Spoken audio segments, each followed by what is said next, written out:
আসসালামু আলাইকুম। আপনারা কেমন আছেন? আলহামদুলিল্লাহ আমি ভালো আছি। এই যে এটা নয়কান্দা দড়িকান্দার ঈদগাহ, অনেক বড়, অনেক সুন্দর। এটা হলো এই যে গেট, এই যে এটা হলো রাস্তা, কবরস্থানে যাওয়ার শেষ ঠিকানা। মানুষের জীবনের শেষ ঠিকানা থাকে এই ঠিকানা। এটাই শেষ তো, তাই যে যাইতেছি। কোথায় দেখতে 13 থাকেন। সেকেন্ড 10 না। কবরস্থান নয়কান্দা দড়িকান্দা কবরস্থান অনেক সুন্দর, অনেক চলো ভালো চলো হয়েছে। চলো।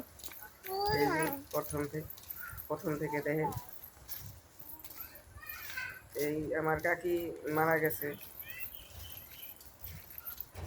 সকালবেলা, কালকে রাত 9:30টায় মারা গেছে।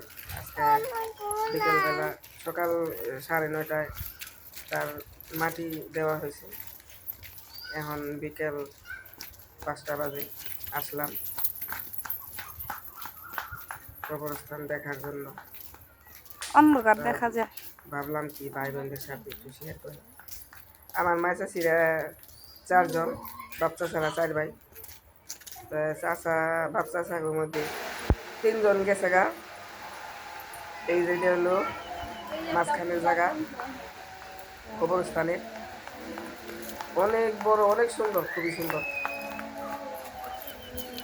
প্রায় বাপ চাষাগো 4 জনের মধ্যে 3 জন আছে এই জায়গায়। আর মায়ের চাষিগো 4 জনের মধ্যে একজন আছে এখানে মাঝে।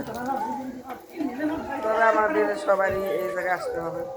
কেউ 2 দিন আগে, কেউ 2 দিন পরে, যার যখন ডাক করবো তখন আসতে হবে। তো সবাই ভালো থাকবেন, ভালো কাজ করবেন। একজন মানুষের জন্য আরেকজন মানুষ